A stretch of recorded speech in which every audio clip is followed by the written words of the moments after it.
Think about someone in your life who's been saying the same thing for years. I'm going to start. I'm going to leave. Things are going to be different. Now the harder question.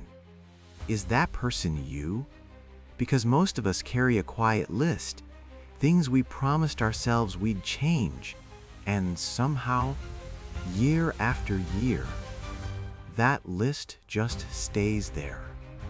Not because we're lazy, not because we don't care, but because nobody ever told us the real reason change is so hard. Stick with me until the end. What you learn today could be the game changer you've been waiting for your whole life.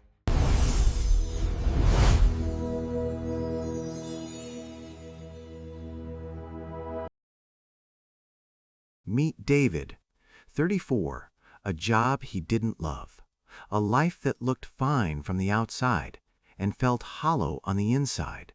He wasn't failing. He was just stuck. Every Sunday night he'd sit at his kitchen table and feel it. That quiet ache, that sense that something was supposed to be different by now. He had dreams. He'd been telling himself, "I'll start when the timing is right," for 6 years. But here's what nobody understood about David. He wasn't afraid of failing. He was afraid of trying and finding out that trying wasn't enough. That's a different kind of fear, and it's the one that keeps most people frozen far longer than they realize. Here's the uncomfortable truth about human beings. We don't change when life is painful. We change when life becomes unbearable.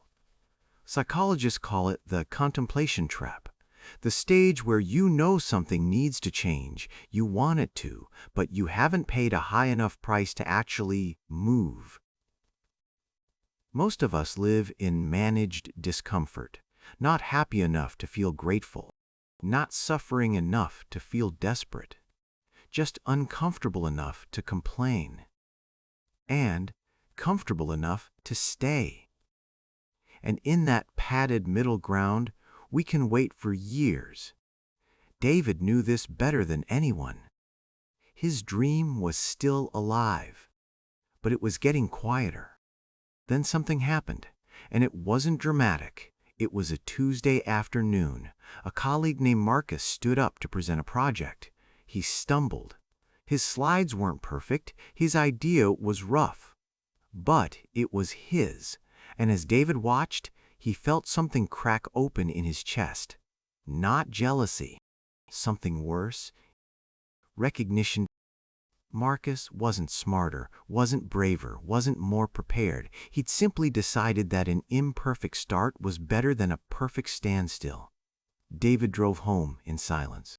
And somewhere on that 30-minute drive, one question formed that he couldn't shake. If not now, then when? And if not me, then who? He didn't transform overnight. Real change never looks like a lightning bolt. But he started. A small project, nothing world-altering. But his. And 3 weeks in, when the novelty wore off, the results hadn't come, and the doubt got loud. He almost deleted everything. Then he came across a single line from Carl Jung. Until you make the unconscious conscious, it will direct your life and you will call it fate. He read it 3 times, and something shifted. He realized he hadn't been waiting for the right moment. He'd been protecting himself from the risk of discovering his full potential and finding it wanting. Because if you never truly try, you can spend your whole life in the warm fiction of, "I could have been great." The moment you try, genuinely, fully, vulnerably try, that story ends. And that is terrifying. He wrote the quote on a post-it, stuck it to his laptop, and got back to work. What changed wasn't his circumstances. What changed was his relationship with discomfort. Every time doubt came, he asked himself one question. Am I quitting because this is wrong for me, or because it's hard? Most of the time, the honest answer was the second one. So he stayed, not always with passion, some days just with stubbornness. 18 months later, he landed his first real client. He called his mother that night. She said, "I always knew you would." And it undid him in the best way. Because it wasn't about the client. It was the realization that the person he'd been waiting to become had been there all along, waiting for him to show up for himself first. Here's what David's story is really about. The enemy isn't fear of failure. The enemy is comfort, and its greatest weapon is time. Comfort whispers, "Not yet." It lets you feel busy without moving, productive without progressing, alive without living.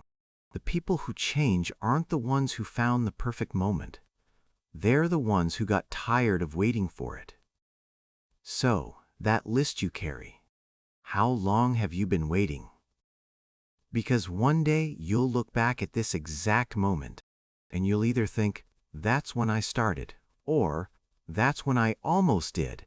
The only difference between those two sentences is what you do next. Not tomorrow, not when it feels right. Now, with everything you have. Because the life you've been waiting for isn't waiting for a better version of you. It's waiting for the real one to finally show up. If this story really resonated with you, please give it a like so others can find it too. Feel free to share it with someone you think might benefit from the message. Don't forget to subscribe to catch the next life-changing story. There's a new one posted every week. We'd love to hear from you, so leave a comment and tell us what you've been wanting to change but haven't yet. Or, if you've already made a change, share how you did it. Until next time, keep learning and keep growing.